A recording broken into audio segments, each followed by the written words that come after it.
All right, everyone, welcome to episode 4 of Behind the Fox. I'm your host, Josh Feagans, along with my wife and co-host, Katie Feagans. Today, we have a really special guest for you all. We have the top realtor in Kane County here with us, Meg Whitted. Meg has been a good friend of ours for many years.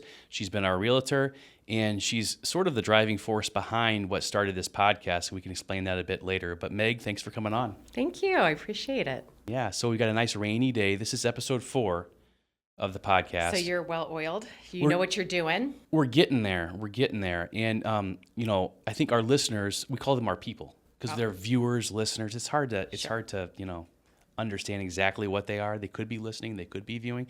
They're just our people, Meg. Yep. So our people are going to be in for a rare treat because they're going to get to know a little bit about you today. They're going to go behind the curtain a little bit about what it's like to sell houses, luxury homes included in the Fox Valley. And maybe see what's on the horizon in the housing market here this year and coming into next year. So let's start with a little bit about who is Meg Whitted? Who is Meg Whitted? Well, first and foremost, I am a wife and mother of 7 kids. My husband and I joined families in 2020, right during COVID. I had 4 children, 3 boys and 1 girl, and he had 3 boys. So I am the mother of 6 boys and 1 girl. That keeps me super busy. And I'm a realtor, and it's my passion. I believe in trying to find your God-given gifts, and I really, truly believe that this is what I was really meant to do. And it all started in my early 20s when the internet was starting, because that's how old we all are. There was no internet. And I just was super interested in real estate and researching and understanding the prices of homes, because I wanted to be a homeowner one day. That's, I think, initially was my first interest, is how do I become a homeowner? And so I spent a lot of time on Realtor.com. I'd go to county websites and look at foreclosures and deeds, and I would try to research, kind of the whole process. So I just found it naturally very interesting. I would say more so than most people. I spent hours a day, which is not normal. So I'd say initially was, for some people, they'd call it an addiction. Right now it's a paid career. So thankfully I get paid to do this, but I'm drawn to it. And all facets of real estate. And a lot of times people will reach out to me saying they've got an interest in it. And I think the one thing that a misconception that most people think is that I love houses or I love decorating. And my job is really people. The product is homes, and that matters, and that's important, especially when you need to understand markets and the economy as a whole. So I have that background as well.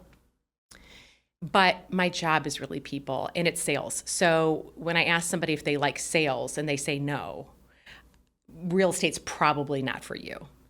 Because ultimately you're selling not just yourself to be able to build a business, because it's just like any other business. It takes years to build a reputation, build a brand, connections, referrals, so that people want to use you.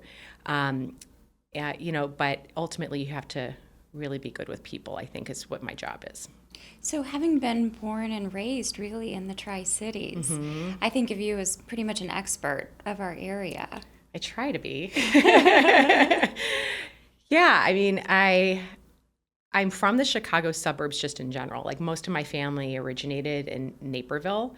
My mom is part of a very large family. They had 7 kids, so I spent some time there, spent some time in Lisle, and we ended up in Geneva in the 80s when I was a young child. There were 10,000 people in Geneva at the time. Randall Road was a 2-lane road, and beyond Randall Road was dirt roads. I mean, there was nothing else out there. So I have lots of memories of driving at 16 on dirt roads in the country and blasting my music. But it was also a town that I freely, just as a young child at the age of 10, 11, 12, just would hop on my bike by myself and just explore completely on my own. We were raised downtown Geneva, so I had access to going downtown. I tell people that when I went to Graham's Chocolate, Bob, who is the owner who created Graham's, was making the chocolate. Like, that's how long ago, because nobody has that memory except for people who are from Geneva and lived here in their 80s, because that's how long ago he did it. I mean, he's passed away since, but everybody looks at Graham's at this, amazing business. And I used to get on my bike and buy my little chocolate bar from Bob. So it was a wonderful place to be raised. It's a place that I'm so grateful I get to raise my children in. We now live in the Campton Hills area, but I've lived in multiple spots in St. Charles, and of course I'm familiar just because I've lived here my whole life. So my whole business is in Batavia, Geneva, St. Charles, and a little bit north and a little bit south for the most part. Well, and going back to your interest in real estate, I was interested and excited to hear that you actually started out on the mortgages side Right. of the business. I did, yeah. Well, I graduated college with a degree in economics, but I still didn't really know what I wanted to do with that. And my mom was plugged into corporate relocation. I am a second generation realtor. My mom has been in real estate for a very long time. No doubt there's an influence. I mean, when I think about some of the things that I love about homes and renovating, a lot of that I get from my mom. And she's exceptional, and she still sells real estate. So, so for sure she was a huge influence, but she had a long career in corporate relocation for a while and had some really great connections with some local banks because they relocated some of their executives. So I got a hook into the company Household Finance, which then was bought out by HSBC Bank. But I did subprime mortgages back when they were a thing. And I ran a mortgage branch, but that was my first job. It was the first time I ever learned sales. It was crucial to what I do now. I was a single mom at the time. I think I was like 25 when I got this job, and the salary they gave me was $28,000 a year. And I think about what my monthly expenses were. I will not forget, and maybe so you remember this too when you think about the ages you were. I remember my monthly rent was $735 a month for a really nice 2-bedroom in Naperville. But the daycare bill for my son was $1,200 a month, and I had a car payment of $215 a month. It's funny the things that you remember, right?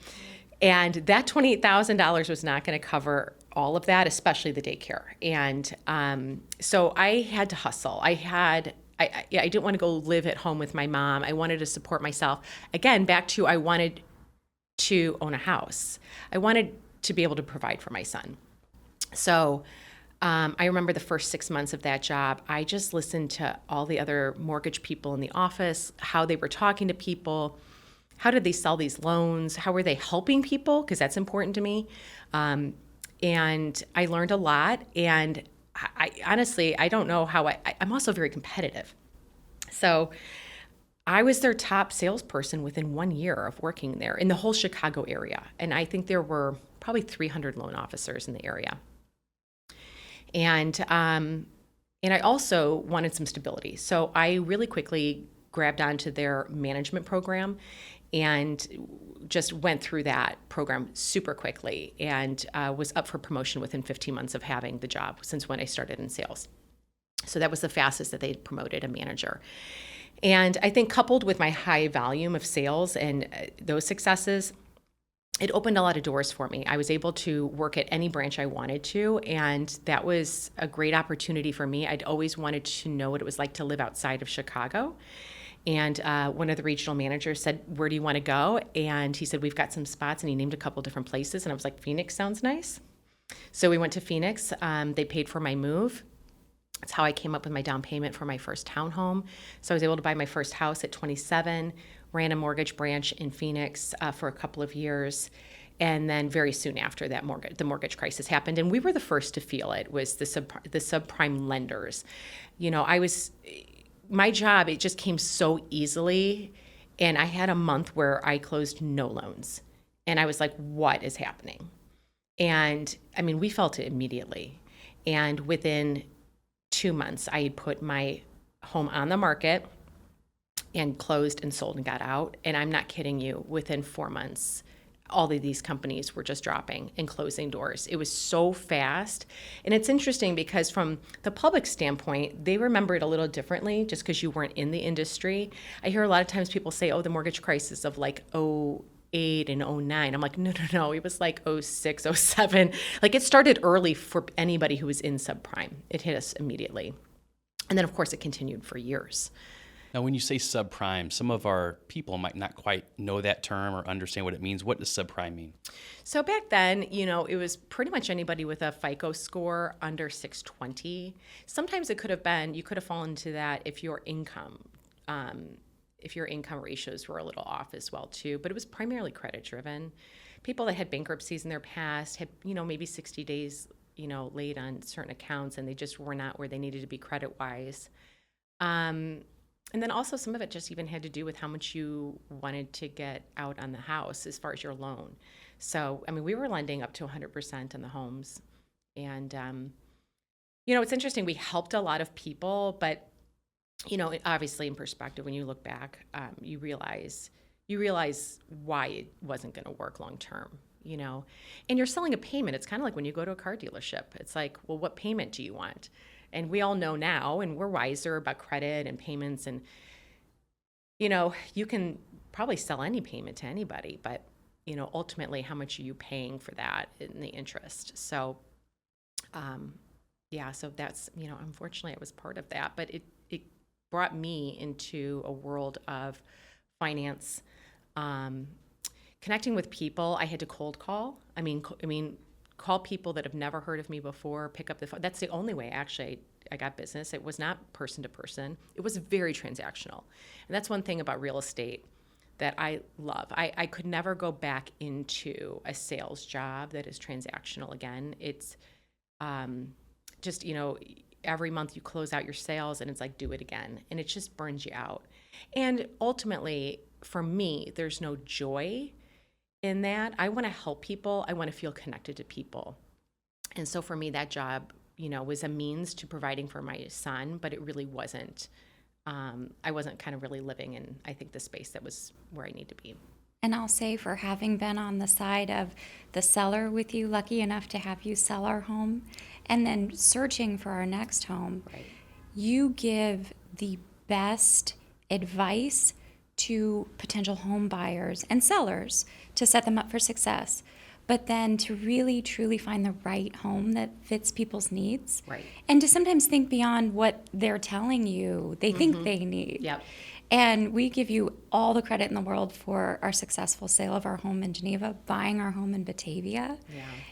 and the joy that you clearly have in doing your job. Would you say that's your favorite part? It is, because I feel like I'm doing a service. I intentionally approached this career when I started it with some just kind of framework of how I wanted to present myself and how I wanted to interact with our community. And I do tell people that I sell your house the way I would want somebody to sell my house. Prior to going to real estate and getting a license, I had gone through a very long divorce, and also a very long process of trying to sell my marital home. And I had a few realtors try to help me. And one of them I had hooked into was a local realtor, still around, great reputation, no doubt. They worked, to build up their business.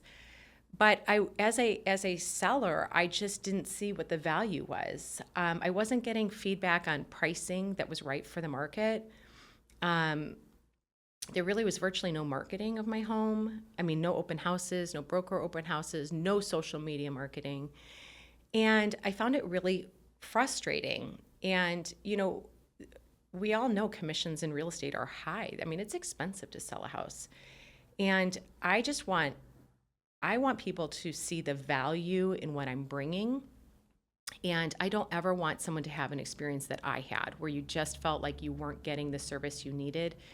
I think my biggest fear is somebody's house taking a long time to sell, and them sitting like at a Thanksgiving with their family and somebody saying, why is your house not sold yet? And be like, well, what's your realtor doing? Going, I don't know. They're not doing anything. Like, I don't want anybody to ever say that about me. I want them to be able to say, well, this is what she's doing. And then they go, oh, okay, well, I guess she's trying. I can't control the market. I can't control if people write offers on houses, but I can try my hardest to get people to your house. So that's my main goal, is to make it as stress-free as possible. And then on the buying end of things, I really listen to what my clients are looking for. Fortunately, I've built a business, and most importantly, connections with other agents in the area, that I may be able to, uncover a property that's not for sale yet. And so the more I know about what that client is looking for, I might find it before it ever hits the market, which would be fantastic, especially in a market right now where the inventory is really low and buyers are frustrated and maybe ready to buy, but they're just not finding quite what they're looking for. So knowing your clients and hearing what they have to say, but that also goes to what you had mentioned, Katie, which is walking into a house and it not being the right house for them. And I hear them trying to force it, making compromises. Well, maybe we can remodel the kitchen. I've heard so many wild dreams. Well, we could do an addition, trying to force a house to be what they need it to be rather than just saying, okay, this isn't the right one. We need to move on. And I feel like it's important as an agent to remind people, this is what you told me you were looking for. I mean, I'll help somebody buy whatever they want to buy. I'm not going to tell someone no, but they are asking for guidance. And so sometimes it's that pushback of saying like, this isn't the school district you wanted. This isn't the location you wanted. You wanted a 5-bedroom house. This is a 4-bedroom house. You're never going to have 5 bedrooms. So when you have limited inventory, you will start to hear people, try to force the issue. They get impatient. Sometimes there's a time frame that they want the home, and so then they feel stressed out. And they ultimately rely a lot of times on me to be kind of the calm in their storm. And I take that responsibility very seriously. And I don't ever want someone to regret a purchase. So them knowing that I'm doing a lot behind the scenes to try to find a property, and then also not trying to push a sale on them, Absolutely. And I think there are two things to go into with that. The first thing is, I think your love of marketing, because you are a spectacular marketer. Thank you. You don't limit yourself to this is the way it's traditionally been done. Right. I think you're excited and you look around and you're willing to try new things. Can you go a little bit more into your marketing? Yeah. So marketing is a very fun part of my job, and certain industries are very saturated, and no doubt real estate is one of them. We have something like 30,000 licensed realtors in the Chicago area. That's a lot of people running around with a real estate license that could practice real estate. But truly, like 90% of them are part-time and do it kind of on the side. And I don't know, there's certain industries and things in life, service-wise, that I don't personally want a part-time person. I don't want a part-time surgeon. Nope.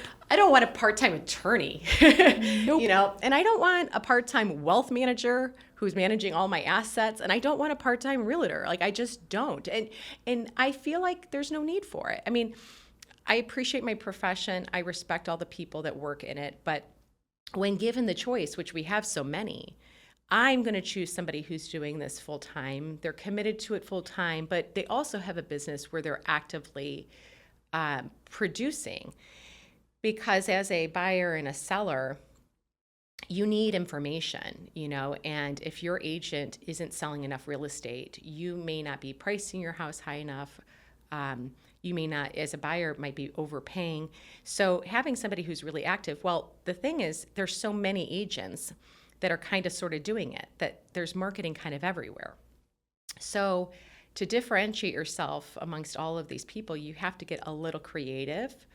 I know when I first started, so I started in 2017, I looked to Chicago initially. We're in the western suburbs, kind of on the cusp before you start hitting kind of the countryside. And it's kind of always been that way out here. And we're kind of like Mayberry, and I love that. It's actually fantastic for working. Just had that sense of community, even amongst the local real estate agents. It's just, we're a really tight-knit group, community-wise, but also within the industry. But we also don't change a lot. Like, we don't really pay attention to the outside world. And I needed to make a name for myself. I needed to build a business for myself. And so I was looking to kind of what the realtors in Chicago were doing. And they had fantastic Facebook pages. Instagram wasn't huge really at the time. It was okay. It was just kind of there. But Facebook for sure. And, Facebook really hits the local communities. And we have all those groups, pages, and things like that. So, I mean, if memory serves me right, I think I was like the first realtor to do videos. I mean, video tours. And they were really basic. If you look back at my old stuff, it's kind of funny. Because it's just a matter of doing it, right? It didn't have to be perfect. Now, as more and more agents started doing it, which was pretty much years after I'd already built a business off of Facebook, it gets saturated. And so then you've got to find something else. You got to do something else.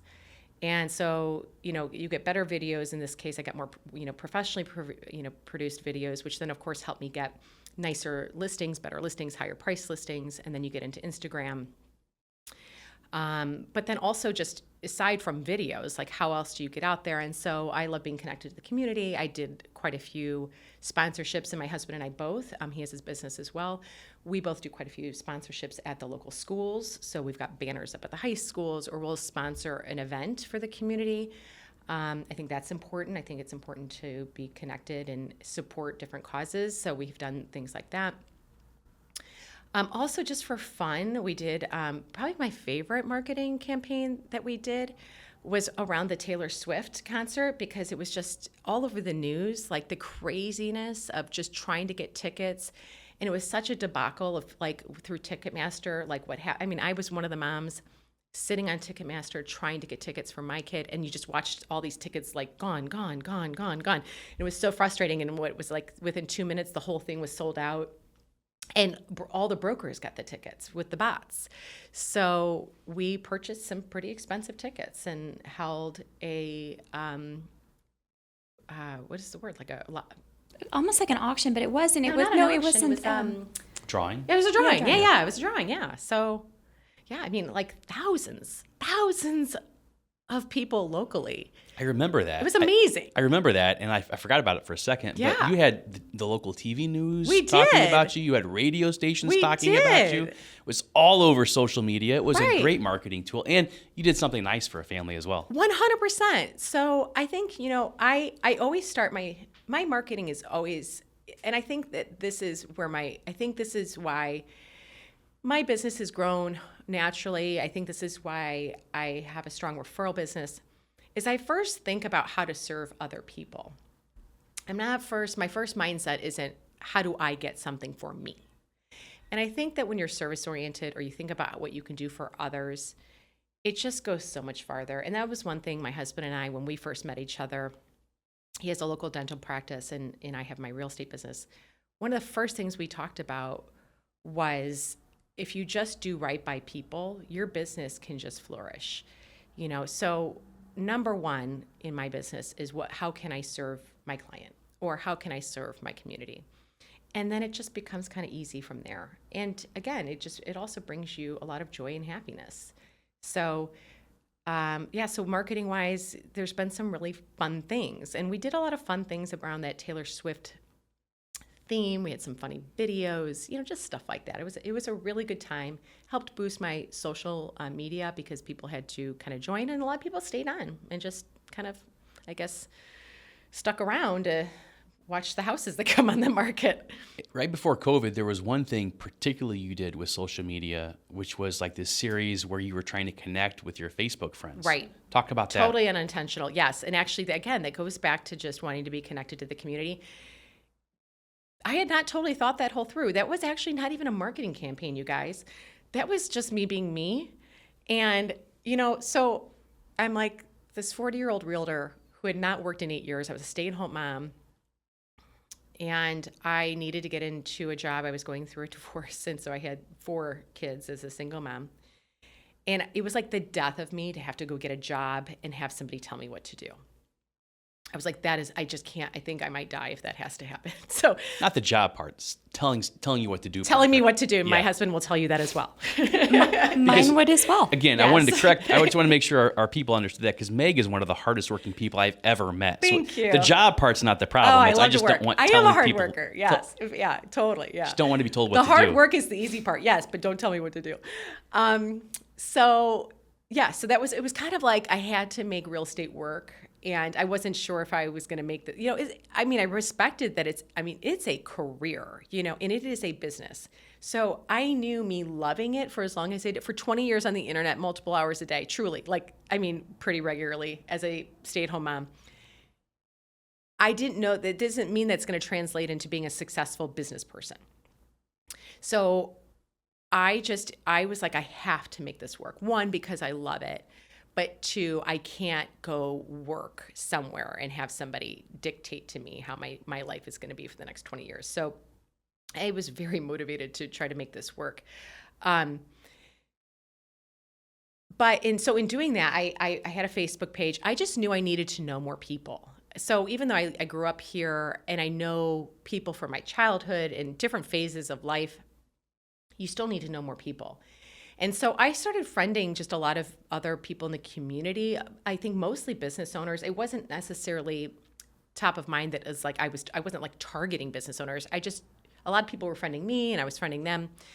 But ultimately my personal Facebook page that I had as a stay-at-home mom with my friends and my kids and stuff turned into this page of like a couple thousand people that I didn't really know. And I just think that's weird. I just think that's weird. I'm putting my personal stuff on there, and I didn't grow up in a community that way. I grew up in Geneva, where pretty much everybody knows everybody. So that's what I did. I called it In Real Life, and it was kind of a really uncomfortable video for me because it was kind of vulnerable, but I was kind of like, hey, all you guys, you're on this Facebook page with me. I would like to know you. And so let's meet up for coffee or something. Let's meet each other in real life. Like, we're not going to be just friends on Facebook. I want to know who you are. And honestly, if you don't want to meet me in person, you probably shouldn't be on my Facebook page. And a whole bunch of people reached out, tons. And my calendar was very full, which was great because I needed to know more people, meet more people. And the best part of it, I will tell you, pretty much everybody was a business owner. I can't really think of anybody who wasn't. But what was so wonderful about it was we would just meet up for coffee, 20, 30 minutes. Some of those appointments went longer just because we had so much in common. But really at no point did either of us ever talk about our businesses. And it was so great. I really got to know people for who they were, where they were from, when they went to college, why they lived here, what their interests were, where they went on vacation. So it was really fun. But to your point, Josh, it ended up being like a marketing campaign unintentionally because I would take a picture of us, post it on my Facebook page, and I was numbering people, and I would tag them. So I ended up in their Facebook feeds for all of their friends that I didn't know to see. And I think people found it really curious and interesting. And I had quite a few people making comments like, this is really fun to see who you're going to meet next and how do you know them and what did you learn about them? And then when I would tag them, their friends would be like, yeah, they're great. I'm so glad you met them. Or we would start making connections with the community like, oh, you guys just met each other. I know both of you. So it, like my name kind of created some awareness. I mean, you can't hire a realtor if you don't know who, you've never heard of them before. So totally just me being me. And it just ended up really connecting me to so many more people. And it was just kind of unintentional. It just worked out like that. And I think it kind of led to something else in your life too, didn't it? Sure did, yes. Yes. Tell us that story. Yeah. So number 82 is my husband, Dr. Meg Whitted. He walked into an open house one day, and as soon as he walked in, I was like, we're shaking hands. I was like, I think I know you. Do I know you? And the first thing out of his mouth was, well, we're friends on Facebook. And I said, well, do you know what that means, right? And he's like, what? And I said, you have to take a picture with me. I do this thing. And he could see he kind of blushed a little bit. And he's like, okay.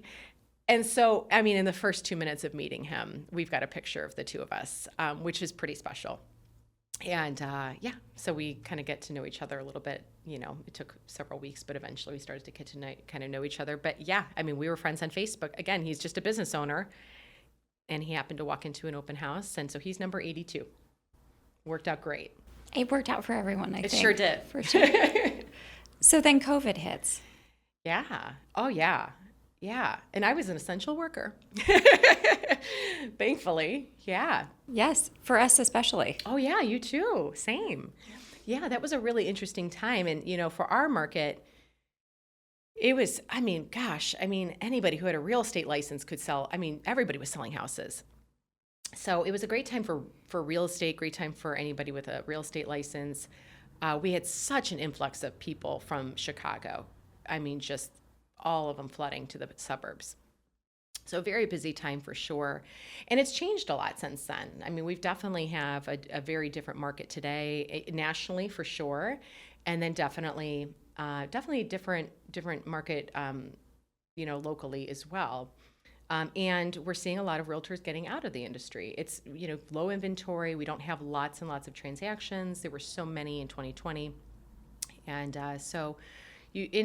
for me, I think it's great. And that's pretty typical, just sales in general. I think despite whatever industry you're in, the people that are not performing will exit, and I think that's really great for the people that, are committed to long-term business. It's kind of nice for them to be able to solidify and keep their market position.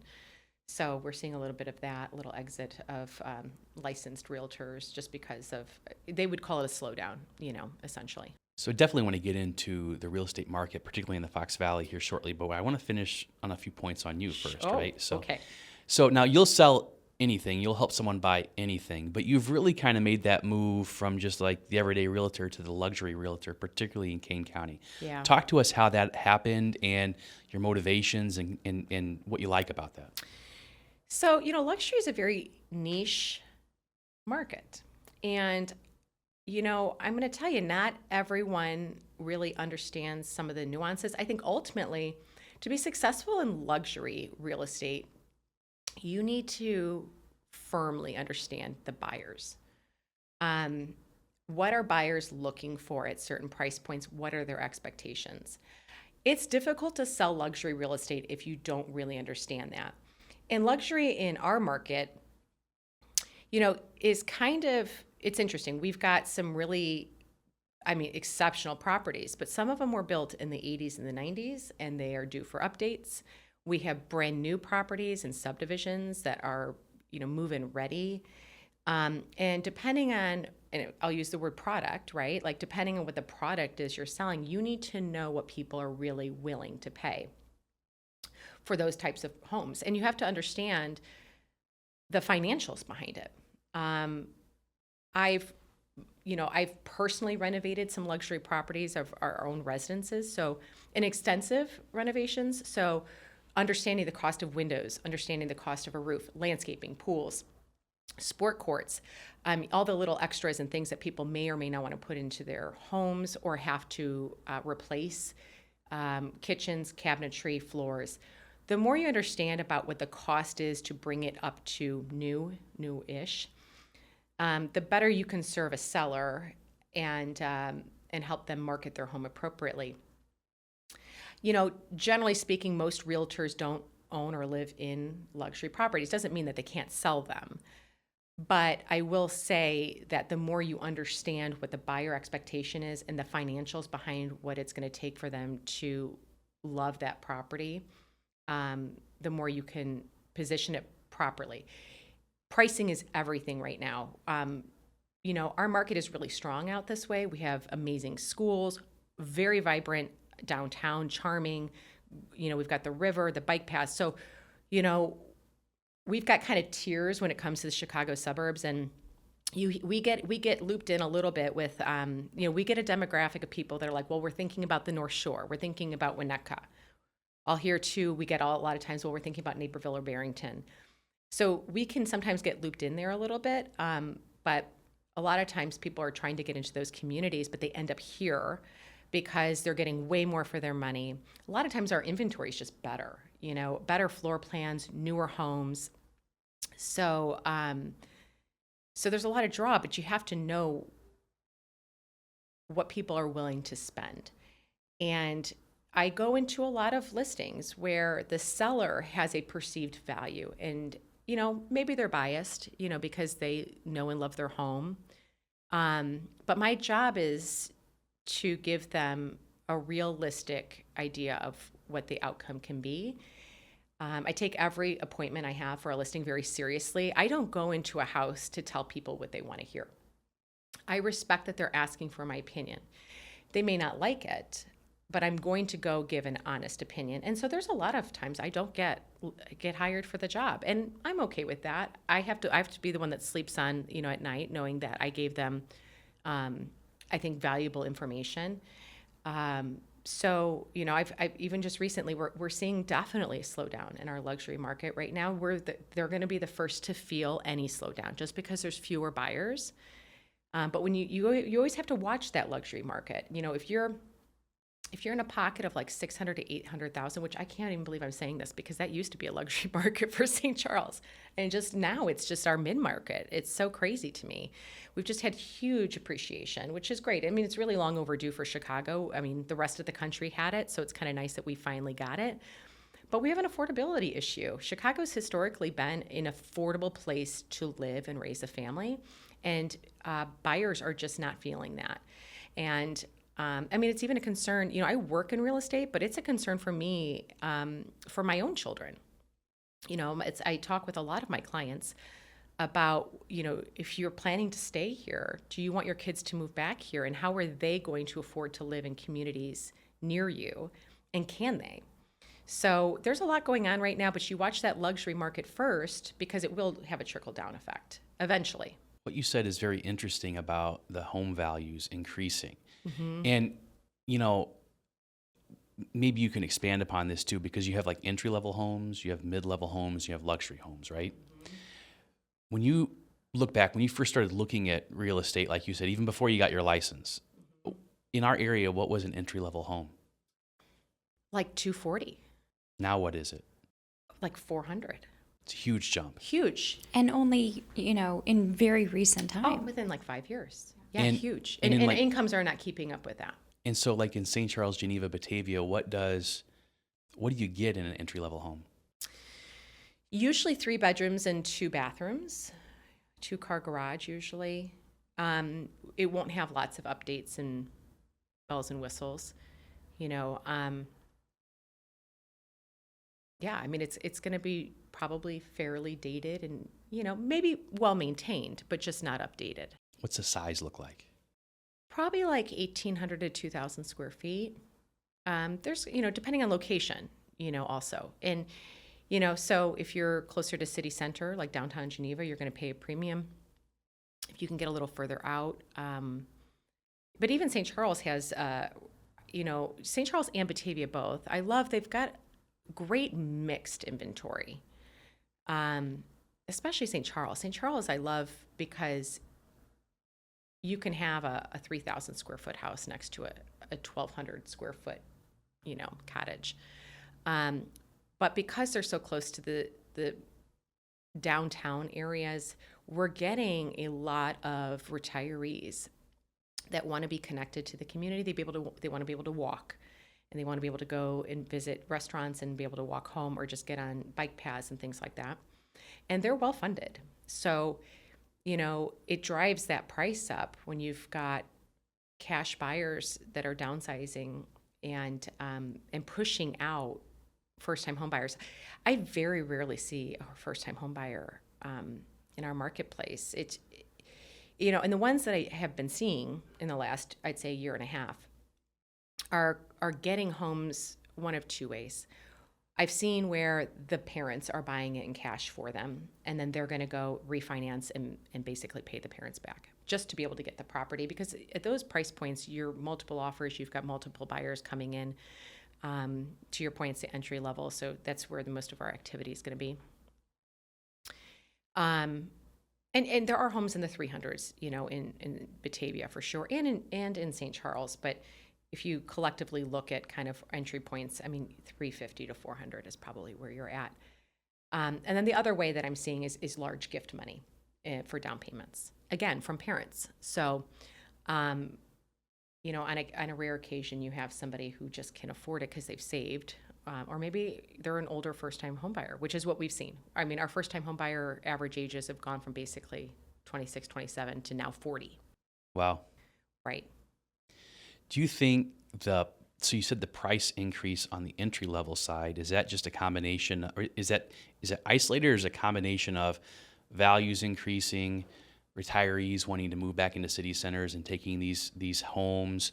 Or we've heard a lot, from the government recently about corporate purchasing of homes. I mean, yeah, how do you feel here. that? Yeah, I don't see. So, I understand the corporate purchasing.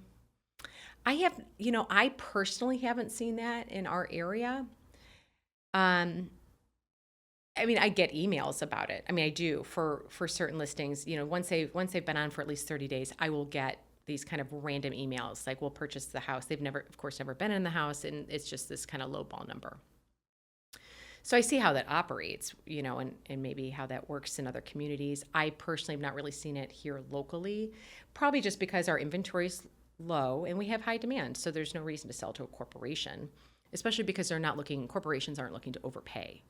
So, on a national level, I can see that, but, every market is so specific to the community and what they have to offer. And even within Chicagoland, we have subdivision or suburbs, where the values are much lower. It takes longer to sell. I mean, I could name several off, but and then we've got the high demand communities. And so it's always strong. You're always going to be strong in Hinsdale, Winnetka, Lake Forest, Elmhurst, Glen Ellen, Naperville, our pocket here of the Tri-Cities. So there's some certain areas that will always have strong demand. And again, driven by schools and typically the amenities of the town. So there are more affordable places to live in the Chicago area. You're just not going to have, it's not going to correlate with maybe some of those high demand things like schools and amenities and shopping and restaurants and things of that nature. So speaking of all those different areas, you center your business really in our happy little pocket. Can you tell us more about that? Yeah, I can sell anywhere. I can buy and sell anywhere, but I've been fortunate, to have such a strong business that I really don't have to leave. I mean, if I've got a client that I really just love to work with and I want to service them and they're really, really asking that I help them, I might go outside of our happy little pocket. But, I'm a believer that you should work with an expert for where you're buying and selling. And truly, I am not an expert in Naperville. I mean, I grew up there. I know it very well. I spent some time there. I've been to Barrington a ton. I've been to a lot of these suburbs a lot. But not only within those suburbs, but within those neighborhoods. I mean, there's micro pockets within a town. And something like Naperville, which is massive, or Aurora, which is massive, there's whole sections of town that are just not the same. And so you need to really understand the supply and the demand. And so I will hear a lot of times agents say, well, I go everywhere. I want to be a master of the area that I live in and work in.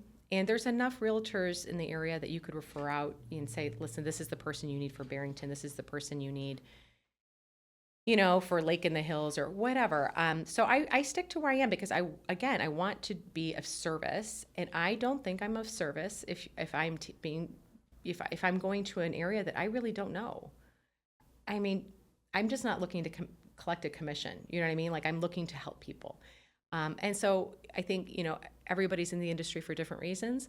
Weirdly, I am not in it for money. It just so happens when I take care of people, the business comes. And so obviously that correlates. But that is not my motivation, which is, the main reason I kind of just stay where I know I'm best. And I think, And I think also a reason why you're not limiting yourself as far as who you're willing to help buy and who help sell, right? We see the number one realtor. We see these big, beautiful, amazing homes. But you love selling to our regular people. Yes. Surprisingly, right? Well, I'm a regular person too. But you're fabulous. I know, I think the best way to call that non-luxury market. How about that? I think we're all regular people. That's right. Yeah, I mean, like I said, I was a single mom. I bought my first house at 27. Bought it for $203,000. So happy to get that house. And yeah, I mean, I bought it all different price points myself too. So, which I think is of value, right? Understanding different phases of life. And it really, that is so much a part of my job. Honestly, being a single mom in my early 20s and living paycheck to paycheck, right? So I've been there, I've done that. And I still like deeply ingrained in me.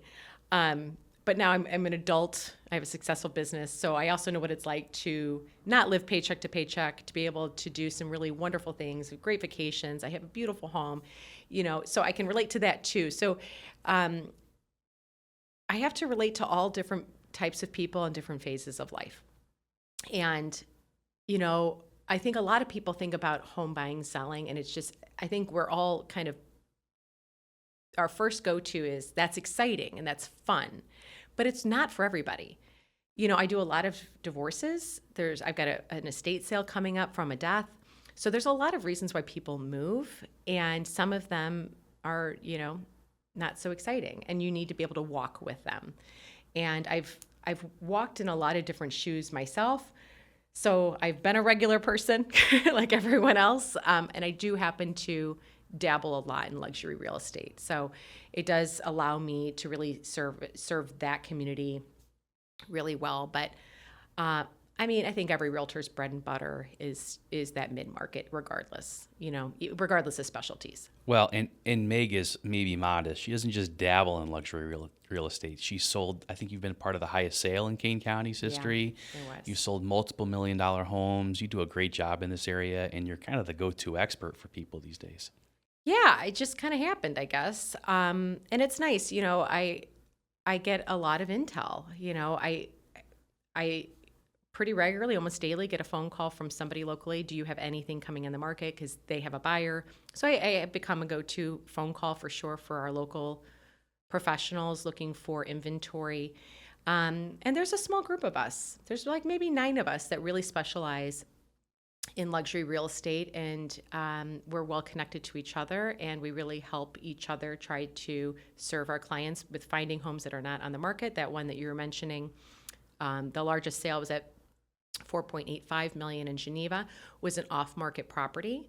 That goes to knowing a lot of people in the community and knowing homes, even, just knowing homes even when they're not on the market. I've been through so many houses. If I wasn't babysitting in that house at the age of 15, I've been through it as a broker.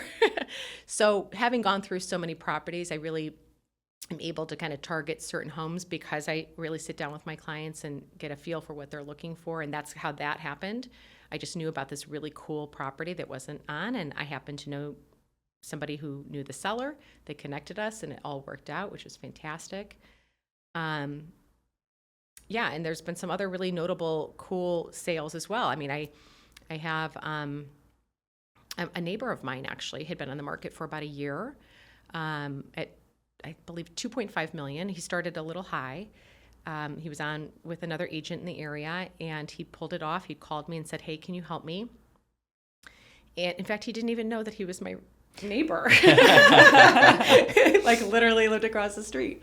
We have a lot of land, and so you don't always necessarily cross the street. But that was pretty cool. That was a pretty cool sale because, again, I get phone calls, and so when this agent called me and said, this is what we're looking for, and so I was able to hook that buyer in with that property when it wasn't even on the market yet. So yeah, just, keeping an open mind, constantly thinking about what your inventory is. But again, most importantly, I'm not just looking to sell any house. I'm trying to connect people with what's right for them. And when you do that, it becomes very seamless. So that's how that one happened.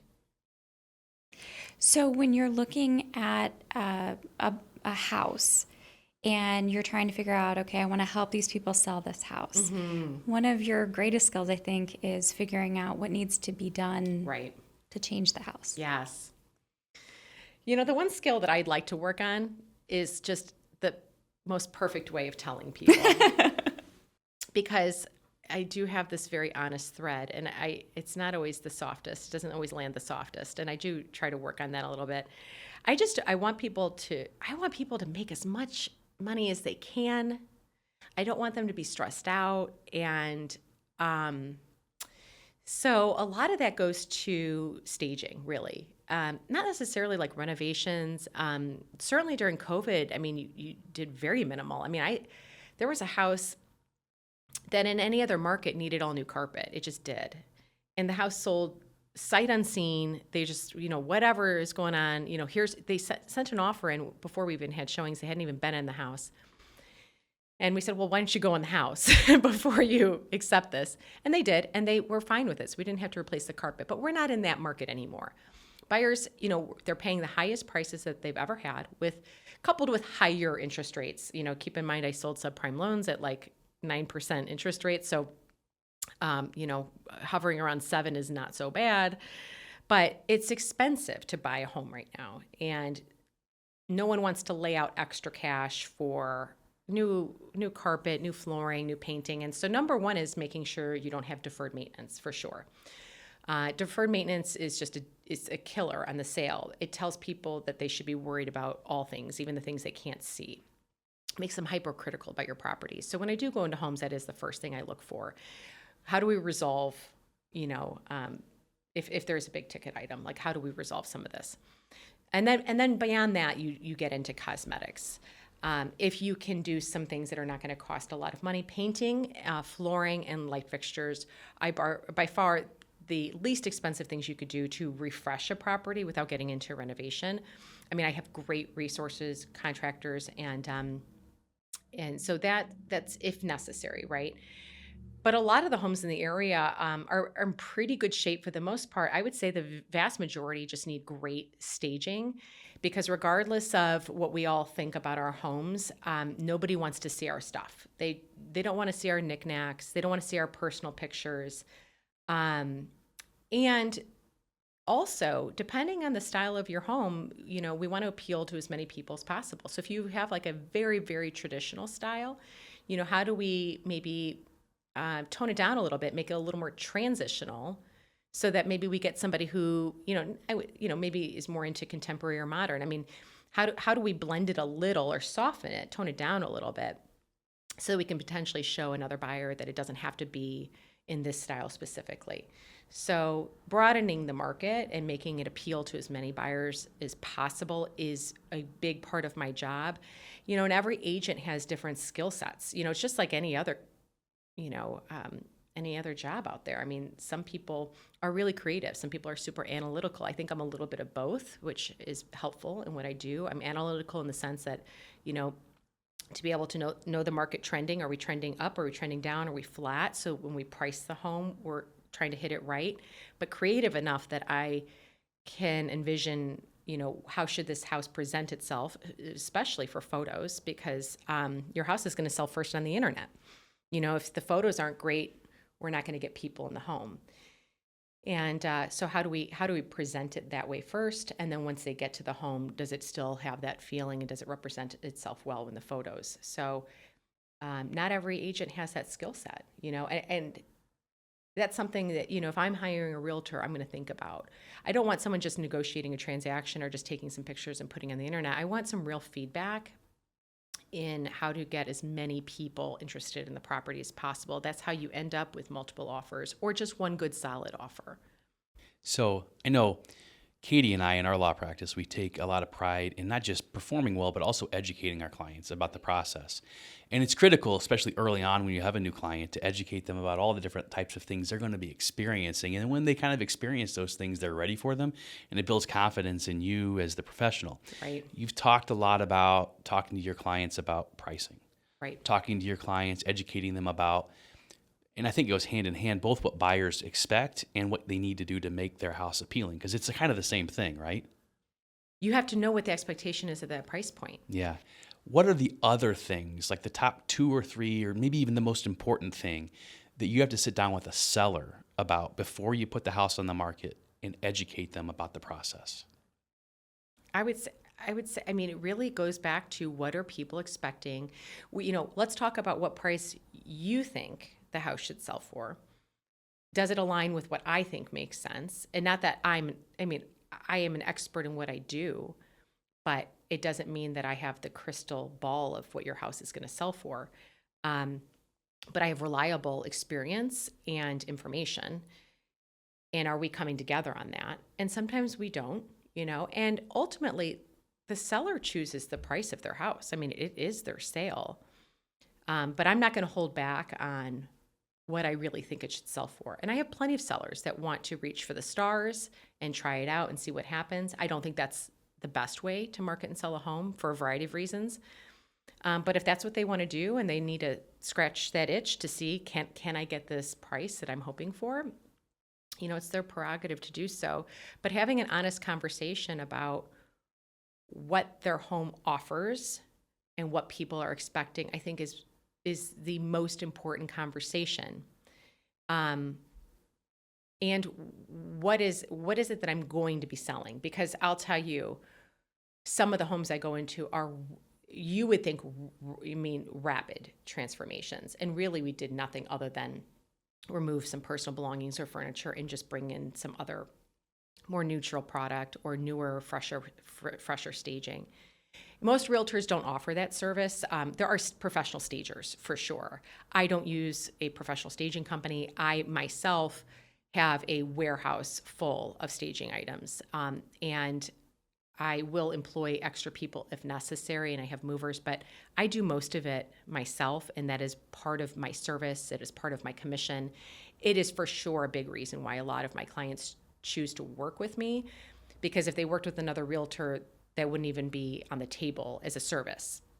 Certainly not included in the commission. It would maybe have to cost them money. But also stagers, like professional stagers, typically won't stage a home with upholstered items and rugs if people are living there. Certainly if there's kids there, dogs, animals, things like that. And I do bring my items into those homes. So Do you find it's important for your clients, particularly the sellers, maybe even the buyers, to understand the process of, once we figured out the price, once we've staged the home, now it's on the market, how is this going to look? What are our timeframes? What can they expect from a client perspective? Yeah, well, it varies. It always goes back to price point and how many buyers are within that price point.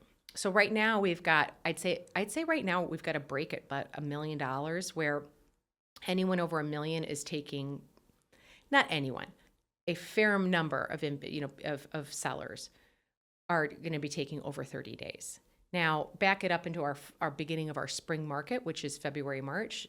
A lot of those homes we're selling within a week. But we're heading full throttle into our summer market. And the interesting thing about Chicago in general is we have a fairly predictable flow.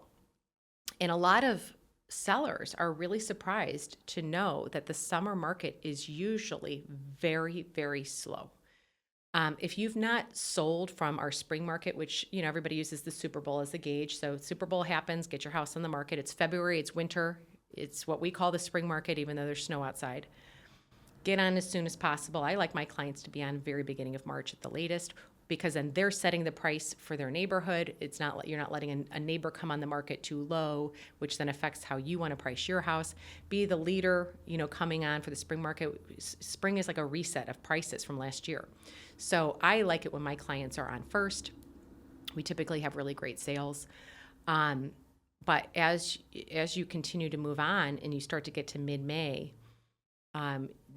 if you're not sold by mid-May, certainly by beginning of June, which is where we're at right now, you're going to be really into our summer market. And homes still sell, but they just sell at a different pace, and the buyers might have a little more negotiating power, Still strong sales. I always like to remind people, our market, Chicago, it used to take 6 months to a year to sell a house. So the fact that you might take you 2 months, it's like, that sounds pretty darn good too, But we're all pretty conditioned that everything's selling within a week or two, but that's just not the case. Not every house sells that quickly, especially unique homes with unique floor plans or really luxury, high-end luxury stuff, Sometimes that's going to take some time too. So it just depends. How long does the summer market typically last? It's for sure, July 1st. As soon as July 4th hits, it's just kind of like everybody's in vacation mode. Families are out with their kids. They're just enjoying summer. Definitely until the school year kind of kicks back into gear. So I'd say after Labor Day, if you're gonna be off market, July 1st, come back on them, right after Labor Day, when people's minds are kind of refocusing. Get past the holiday weekend. And then what do you think about putting a house on the market in the winter? It's not ideal. I have people call me in August and they're like, well, we're thinking about doing it. But I hear a lot of times, we're in no rush. That's like a normal thing for locals. We're not in a rush. And so my first thing, and again, this goes back to, I'm not just looking for a sale. My motivation isn't commissions. My motivation is for you to have a great sale.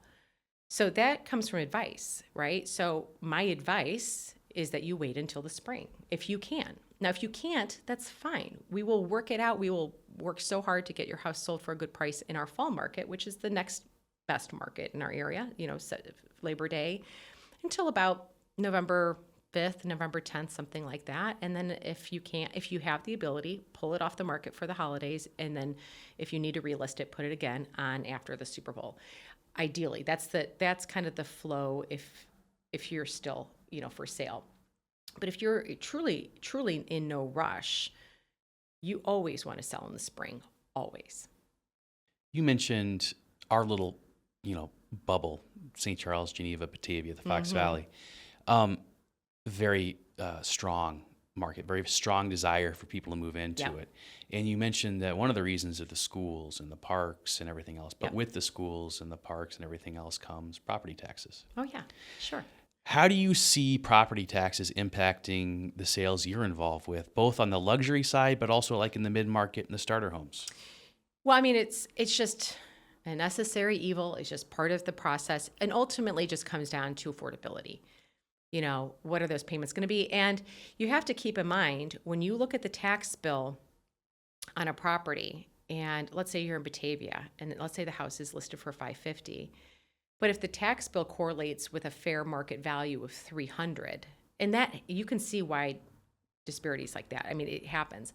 You need to recalculate what that tax bill could be in the next 3 to 5 years. Now, it doesn't mean you buy the house and it immediately jumps to a value of $550. That's not how it works.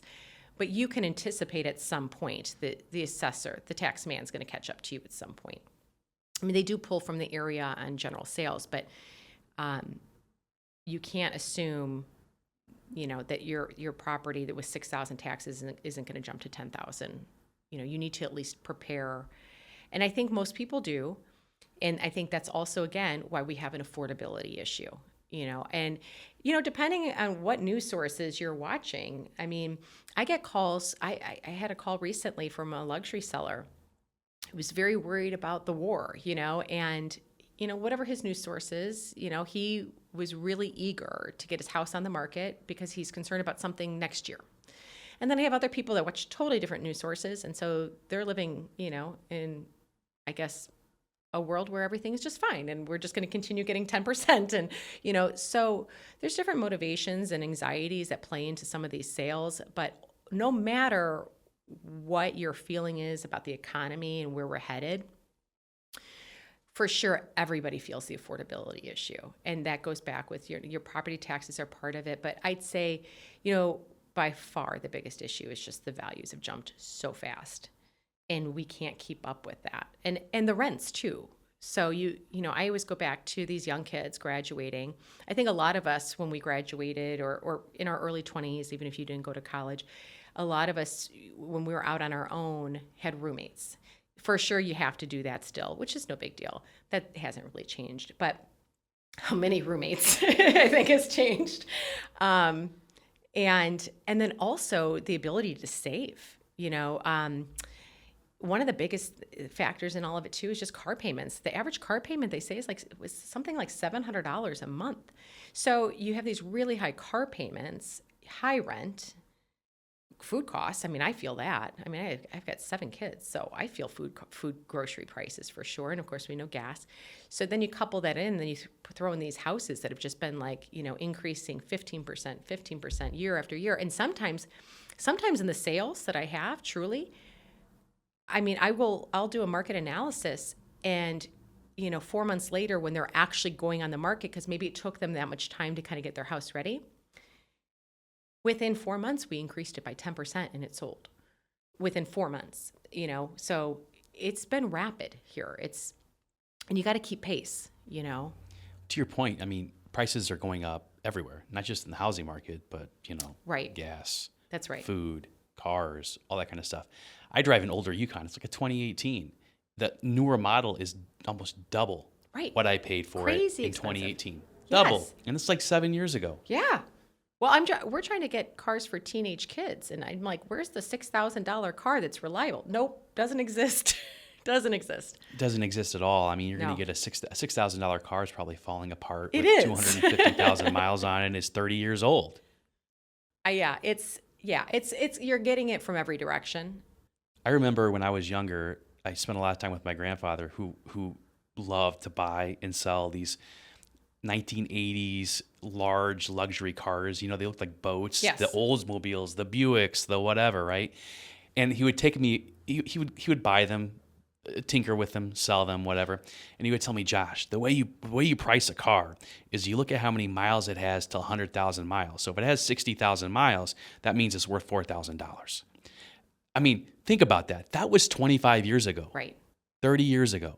Right. We are so far beyond that. It's not even funny. Well, same thing happened with college education, right? So you've got, right, you look at the time frame that has gone by, but then what the cost is, you know, the inflation of that. So yeah, you've got the tuition bills, the car expenses. And I just always go back to our youth. My biggest concern is our youth. So what's the answer? That's outside my scope for sure. Oh, come on. Definitely outside my expertise. How are we going to fix it locally? What do you think we can do locally to make some of these starter homes or the rents more affordable for our kids? So think about other communities. Think about Hinsdale and Winnetka. They just aren't. And they won't be ever again. And I think my biggest fear because I love this community is that that may be where we are.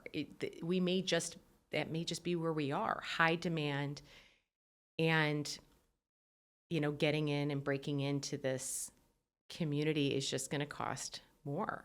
So I don't know if that's ever going to change. So we're not going to be a community of starter homes, or younger people with younger kids probably are going to have to start somewhere else and then move into the area. Yeah. I mean, that's what I'm seeing right now. And I think, so I go back to my kids. I think, okay, so then is there somewhere nearby, a community nearby?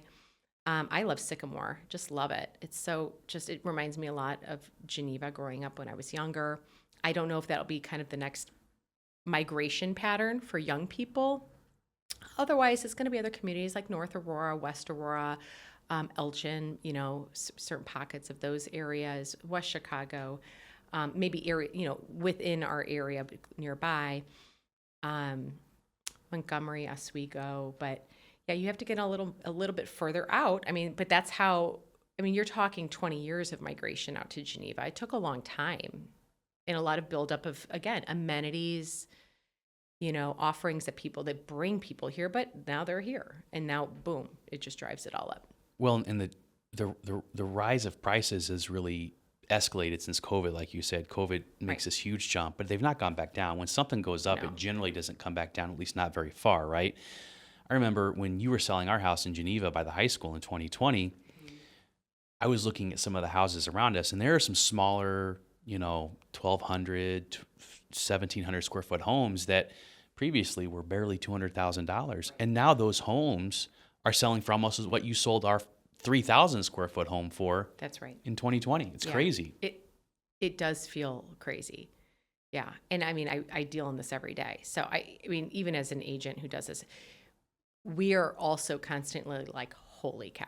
You know, and again, it's just like, and here's another record-breaking sale. I don't know how many times in a neighborhood I've had a record-breaking sale, you know. Yeah, it's I think been a lot. And it's also why people aren't moving. This is also why people are not putting their homes on the market. Because, you know, while they may have a great sale, they look at what they're going to have to pay, usually for something smaller, especially the people that are downsizing. So they look at their current mortgage payment. They have a 3%, 2% interest rate. They're going to go into 7% into a smaller house, and their mortgage payment isn't that much different. So they don't see the value in moving. What's your best advice to someone who is thinking about downsizing? Well, Can I show you a luxury home? Right? Well, we've talked about this. this. It's so funny you say this, actually, because I watch my clientele that's like, I'd say two steps ahead of me in life, and I've watched them very closely. The biggest mistake I see is as soon as that last, I'm going to use college as an example. I mean, obviously, there's lots of kids that don't go to college, but whoever that last child is to leave the nest, and it's usually college. Okay, they're graduating college. We need to sell it's like the family house. We're ready to downsize. There's just something within everybody's brains, like that's the process of life. And they do that. And they forget about this in between because it hasn't happened yet. Their kids have not started having children yet. There is a phase that you still need a bigger house. And that's the mistake. You're still the one hosting the holidays. You haven't had grandkids yet. Your kids may or may not live locally. And I hear a lot, my grandkids are coming to town. I don't want them to be in a hotel. I want there to be a room for them to stay. And they downsize so small that there is nowhere for them to stay. And when they host the holiday, the house is too small. So they're forgetting about this in-between stage. And so I'm seeing more and more families just hanging on to that family house. You got to just kind of write out about 6 or 7 years, and it is expensive. They are higher taxes, but I'm seeing more people doing that. The other big trend, because of affordability, a trend I really like is multi-generational living. I love that. It's not something I grew up with, and it's not something that I've seen a lot of in my lifetime as I was, creating my own career and things like that. But the more I see of it, the more I really like it.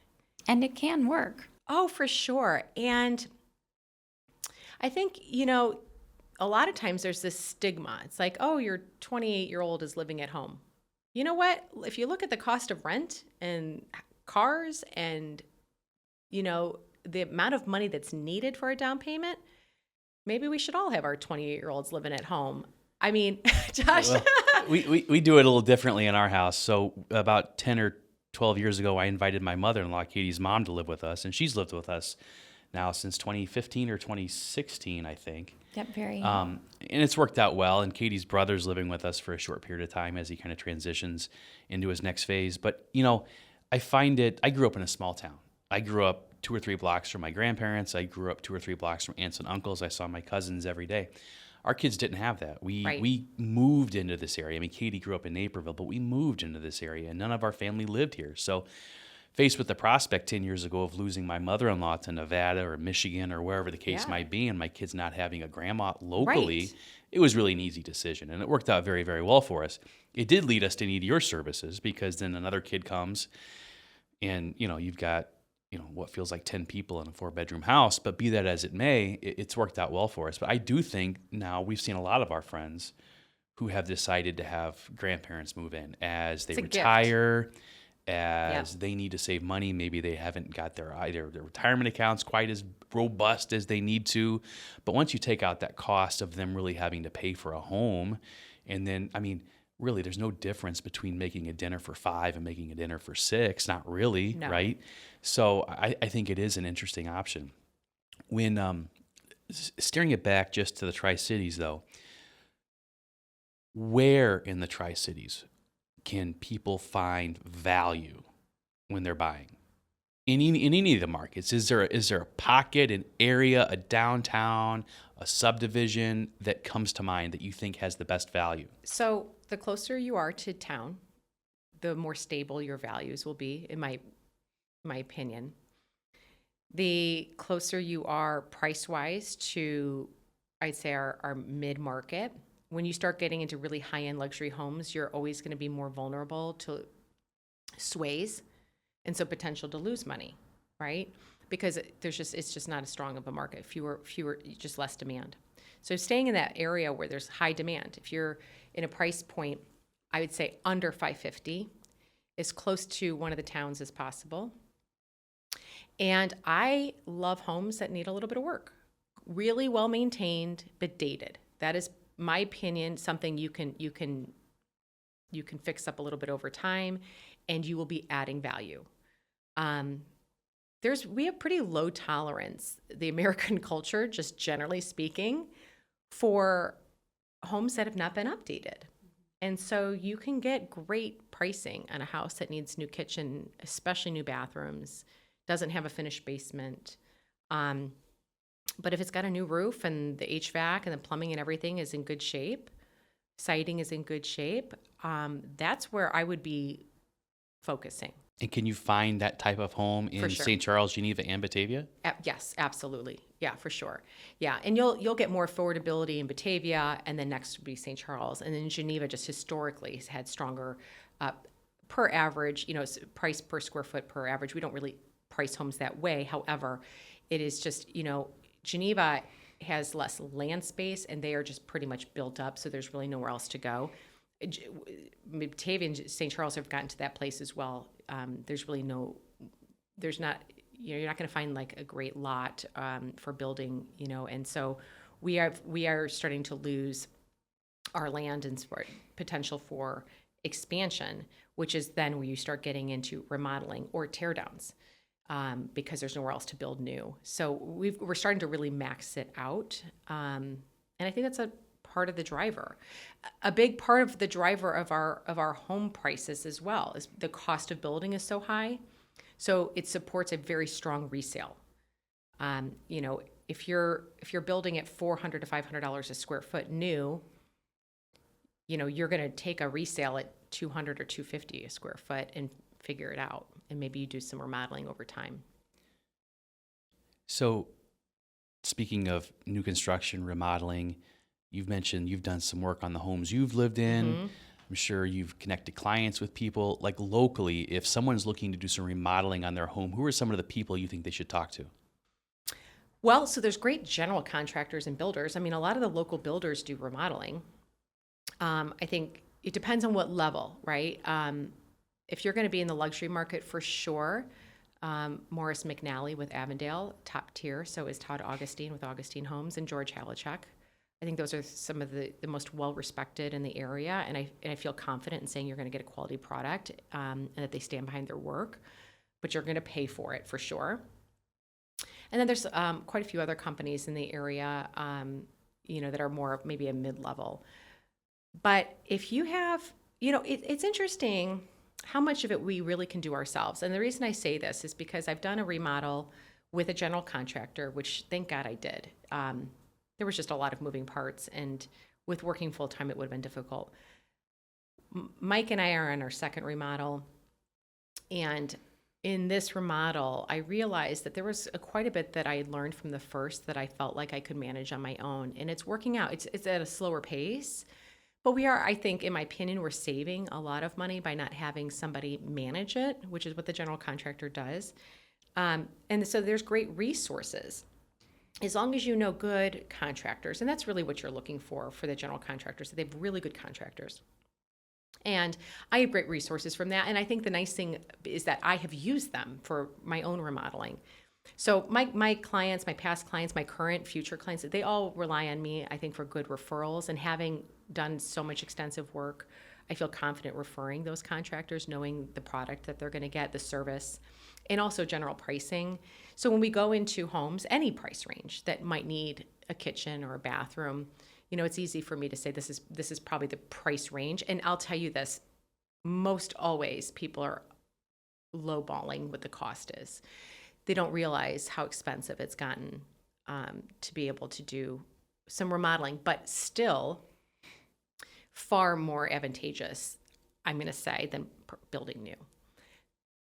So I think what you're saying is that rather than recommending your clients go and look at this plumber or look at this painter or look at this, carpenter, you actually recommend they go with the general contractor. If you are not in tune with a kind of a general process and flow of, let's just say, a bathroom remodel. Let's use a primary bathroom remodel because some of those rooms are pretty big. You probably are smart to use a general contractor. You just don't want to make an expensive mistake or something that would cause damage to the home. And I think most people, that's their comfort level, is just to be able to use a general contractor, get your permits, and just line it all up. And I've got several, as I mentioned, there's high-end builders, but I've got several other general contractors. But if you feel comfortable with it, and you understand some basics, most people are able to manage it really themselves. It just depends on how big the project is. Well, and I think for you as well, given you offer it as a resource, right? Yeah. You're willing to share. You're happy to share Happy to, yeah. quality workmen. Oh, for sure. People. Yeah. Yeah, and then the other thing that is super helpful is that those professionals can also guide you as far as, okay, after this needs to happen, to kind of cue you as someone who's remodeling or planning it. Oh, I need to make sure that I have this as well. If you're creative, if you're interested in working on it.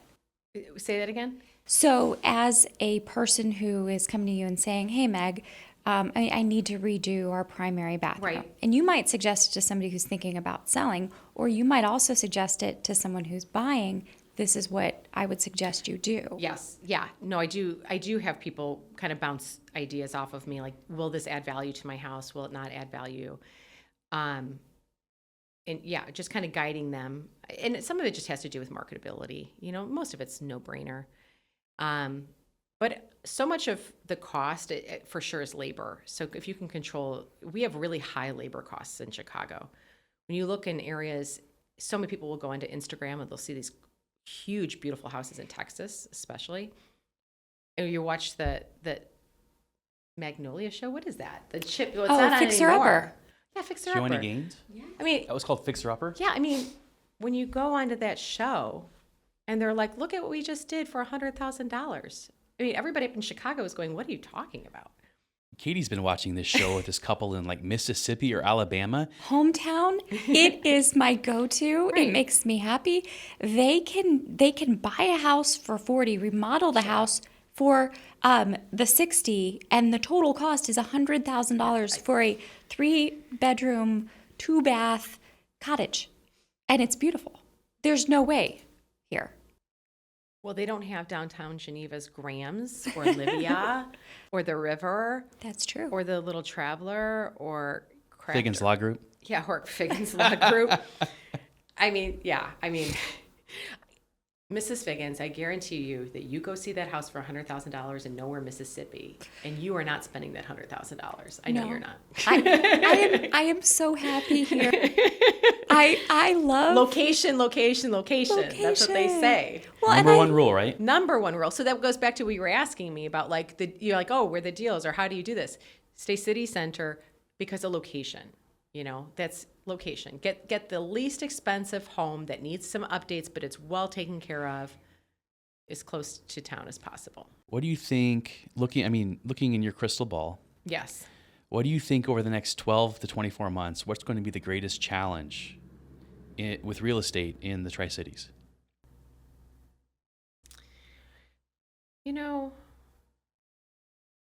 That's a funny question. I have some funny answers running through my mind right now. Only because there's a lot happening in the world. And to your point, we've said this multiple times. We're in this happy little pocket. It's like the world around us doesn't really exist. And I just wonder if that will always be the case. I mean, it's felt that way for a long time. We are in a happy little pocket. We call it a bubble. Yes, our little bubble. I don't see, it's interesting. It's the spring market that is always the big question mark because it sets the tone for the rest of the year. And each spring, us realtors, I'll talk to different agents as things are coming on. And, I'm fortunate enough to have great relationships where sometimes they'll say, yeah, Meg, we had 3 offers on it, just so it didn't sell crazy over asking price, but it's a good price. They don't give us specific details. That's against our kind of fiduciary duty. But we are able to have some kind of conversations about where things are headed as we are gearing up for a new year. And it's the spring market that kind of tells us what's going to kind of flow for the rest of the year. Let me help you a little bit. I'll have some pointed questions. What about now? We've only had gas prices increase for a couple months. Right. Let's say gas prices stay high Right. through the Super Bowl. Mm-hmm. Do you think that will impact No. anything? No. We are in a fairly affluent, wealthy area. We have highly educated buyers. I'm not saying that it won't affect families. It does. I don't think it. We're not going to see drastic changes. ultimately we have low inventory, and, so I guess to your point, when you ask about gas prices, you're just making things more unaffordable. So you're less likely to put your house in the market. It's not like that's going to break your bank. In fact, staying in your house is the stability, because your payment is only going to get bigger if you leave. So high gas prices leading to people maybe staying longer decreases inventory and probably keeps prices high. I think it will. Yeah, I think that inflation is one of the main reasons people are not moving. They're staying in these homes. We have, we're not we are not a transient community. We're not like areas like when I lived in Scottsdale. Nobody was from Scottsdale, right? Everybody's from Chicago, New York, California, Alaska. You don't meet anyone who says I was born and raised in Scottsdale. It's very transient. Parts of Texas are that way. Surely Florida, Tennessee's become that way, but not Chicago. I mean, yeah, we get lots of people coming and going, but we've got a pretty strong base of people that are just tried and true Chicago loyal. We just stay for our families, right? So Definitely not for the weather. definitely not, or the taxes. So we're all here because we have to be here. Is that why we have to? Is I that think what it is? Because I think we're super loyal. Yeah, right. Yeah, I've always said if I could take my 10 best friends and my whole family and we just all pick a place, then I could move, but that's not going to happen.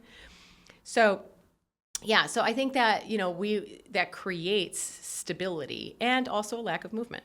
And then you've got low inventory. So, for better or for worse, Chicago we don't get the high swings and we don't get typically the low lows, Do you think the mortgage rates that people got coming out of COVID, those really low rates, do you think that's driving people to stay, or are you seeing people still selling because they want to or what have you? So in our area, most transactions, one, for sure, people that have to move, right? So maybe they've had a couple kids and they now need something different. Their family's growing. Death, divorce, those are kind of all typical things. But other than that, the wanting to move, those are local people looking for something different, and they have time. They're not moving just to move. So unless something is really hitting them and it's a price that they feel is reasonable for our market, and everybody has a different idea of what a fair value is because so many of us have lived here for so long, so we've seen as prices have gone up. So you'll get those people to move, but it just takes time. So yeah, I mean, I don't see drastic changes personally. What needs to change? What needs to happen for the inventory to go up? Interest rates have to come down. Those mortgage rates. That's what everybody's waiting for, is the mortgage rates. People are hanging on to them, really. So, I'm one of the few that we moved because we wanted to, but most people are not doing that.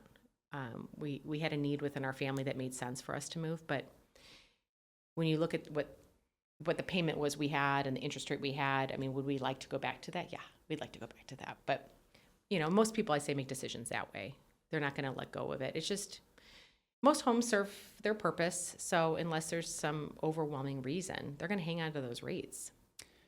So I want to transition a little bit, and Katie will have a few questions about this, but I want to set it off. So most people see someone like you, a beautiful, intelligent real estate agent, having fun all the time, out and about town, dressed up nicely, having all this activity, and they're like, boy, that would be a wonderful life to have. So my question to you is, how's it behind the scenes? What does an average day for Meg look like? What are you doing from morning to night, both professionally and with 7 kids and a husband? Yeah, that's a great question. I will say, generally speaking, it is just like that. It's pretty fantastic. But, like typical working mom, working dad, we're juggling like everybody else, driving, all the logistics, school, just making sure everyone's well taken care of. I think, the one thing that most people don't think about, I think we're aware of it, but, active realtors work 7 days a week. I just came off a beautiful vacation, but I worked on vacation. Mm-hmm. I'm accessible. My email doesn't say on vacation, don't contact me. It says I'm working remotely. So I'm checking in every day, just making sure I've got a hand and pulse on what's going on, making sure my clients are being taken care of. So and in my job can just turn like that. It can go from being very quiet to being very busy within just a couple of days. And it just depends on, it's like a faucet, you know, it can just turn on really quickly. So, and you know, the hours of the job, I mean, 7 a.m. until 10 o'clock at night, you know, and it doesn't matter what day of the week it is. So you have to have some boundaries. You got to figure out how to carve out time for certainly for your family, for yourself, which can be challenging for sure. I have tried for the last 7 years to have a day off, like a designated day off. That has just failed miserably. Will never probably happen. But that's just how it goes. But you know, I love my job. For me, it's not even a job. So at least for me, it makes it worthwhile. You know, if I was in any other career, I probably would struggle with that. But What do you love most about this community that wouldn't show up on a standard, you know, real estate poster? that I love about the community. I think one of my favorite things about living here is no matter if somebody, you know, so many people have moved here, right, from other areas over all the years. I think what I love about it is there's a very common thread about why everyone is here. We all love these communities for the same reasons. And you feel that, you know, I feel we are in an area that people are very kind and welcoming and want to be connected. I really feel that everywhere I go. Strangers, you know, I just even think about the checkout lady at Trader Joe's last week. We had a whole conversation for about 10 minutes as we were doing the checkout. And I left there with the biggest smile on my face, like she was my new friend. But I get that everywhere, you know, and I think that a lot of people feel that way. You know, we're all vested in this community and we all want to see great things with it. So that's probably my favorite thing. Going back to, you know, Meg, as you're leaving Arizona and coming back to Chicago 20, 25 years ago, however long ago it was. Right. What's the one thing about your life now that would most surprise that Meg? Okay.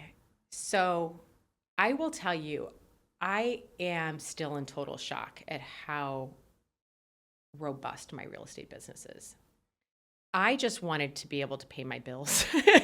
You know, I am so grateful is not even the word for it.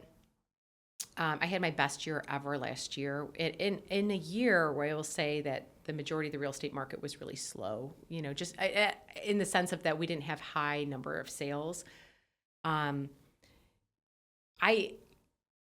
Every year is a big question mark. You never know if you're going to have a good year. And in real estate, you have months with no commissions. I mean, we're 100% commission. I have months with no commission, despite how good my years are.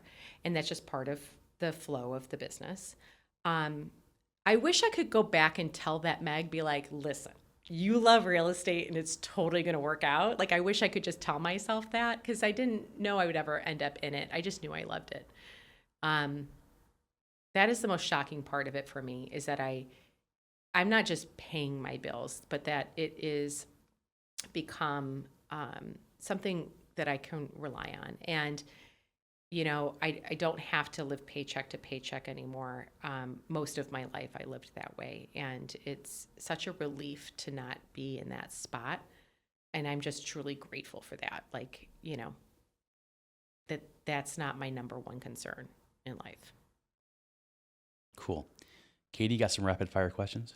I do. Okay, so Rapid fire. rapid fire. Here we go. You ready? Oh boy, I have to think fast. I think you can do this. Oh gosh. Okay, favorite hidden gem in the Tri-Cities? Oh, hidden. Hidden. And remember, you said might be rapid. you might be sharing this with people, so keep that in mind. I know. So you're gonna have to edit this because now I have to think. Hidden gem. Okay, I'm going to say this is not a hidden gem, but every time I tell someone about this place, they always seem surprised because they didn't know about it. I feel like everybody knows about Townhouse Cafe. And yet, whenever I tell somebody who's been here for 5 years or, you know, ish, they have no idea what Townhouse Cafe is. It is the best place. I go there for lunch all the time. The best soups, best homemade desserts. The service is great. It's so cute and charming. It is my favorite place. It In is St. Charles, right? Yes, in St. Charles. To be honest with you, when you said it, I had to think for a moment. Right. You know? Townhouse Cafe. But yeah, I mean, I've seen it The there bookstore. before. Yeah. Mike and I will ride our bikes there. I've tried to From get... Campton Hills? Oh, we'll ride. Really? Oh, yeah. No kidding. Yeah, it's good for you. Well, I mean, if you want dessert. It's a great motivator. It is. Yeah. We love it. It's actually where we had our very first date. Oh, that's awesome. We had lunch at Townhouse Cafe. Best addition in the last 12 months in the Tri-Cities? Okay, so you're going to start seeing a running theme of restaurants because I am very food motivated. Same. By far, Les Cochons, my absolute favorite addition to the area. It is oh my gosh, they have the best oysters. Service is fantastic. Beautiful outdoor patio. By far, my favorite. Thing that you love to do on the weekends, if you're not selling a house or... My favorite thing to do on the weekends is to be at my house and not going anywhere. My husband and I have been talking about this repeatedly. We have done so much work to our property, just renovating it. We just want to be at home with our kids. And the weather's beautiful. I don't want to be anywhere else other than my house. As I get older, it's truly become my haven. And it's the place where I find all my peace. Outside of family, work, real estate, what do you do that gives you the most joy? Outside of family, work, and real estate. It would be, this was, you said rapid fire, so this is the first thing that comes to my head. Yeah. First thing that comes to my head is turning on some really loud music in my car, probably some 2000 hip hop, rolling down my windows and driving a little faster than I'm supposed to. Love it. Mm-hmm. Except for the faster part. Mm-hmm. So right, because you're a personal injury attorney. I said just a little faster. I see some risk. Well, she probably drives under the speed limit to begin with. That's right. So I'm driving the speed limit, which is so fast. Where's your favorite place to travel to? So high on our list has been the United Kingdom the last couple of years. I would say just in general, I love going to Europe. I love all of the very distinctly different cultures, and I love exploring them. Best or most iconic landmark spot in the Tri-Cities?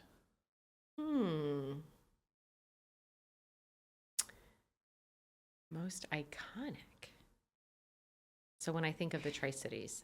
What just jumps to mind?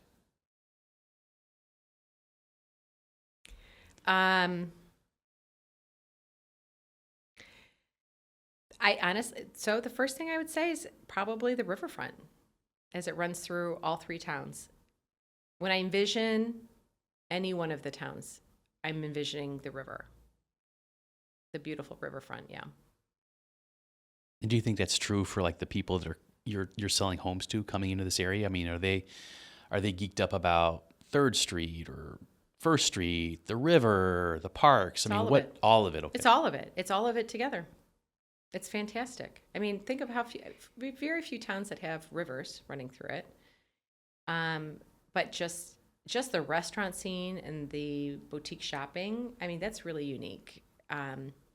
Even Naperville, the downtown area is full of big box stores.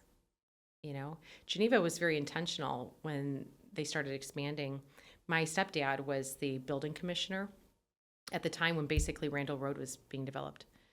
And the city just kind of unanimously voted that, you know, that stuff goes out on Randall Road. You're not coming into downtown Geneva. And what a great decision from the people before us to maintain the integrity and the charm of the downtown areas. One thing we're missing in the Tri-Cities, what do we need that we don't have? Oh, what do we need? There is something. Hold on. I feel like that's something I've said. Give me a minute. What do we need? Okay. I feel very strong. It doesn't have to be downtown. I would love an outdoor concert venue, kind of like Ravinia. Ravinia is very far away. I feel like our demographic absolutely would support it and love it. I don't know where the location is, but I would love to see an outdoor. It doesn't have to necessarily be as big and over the top, because obviously Ravinia gets some pretty fantastic artists, but we're pretty far west. I feel like we can support that. And I think that would be such a beautiful thing. It's just, outdoor summer music. I think we all need some more culture, and I just think that would be fantastic.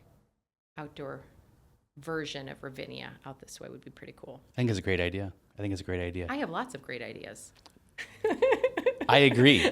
And we might have, and with that, we might have to have you on one more time just to talk about all those great ideas. All those great ideas. But I think for today, yes, we're going to thank you for your time. Sure. If someone, one of our people listening here or watching wants to get a hold of you, how do they get a hold of you? MrsWhitted.com.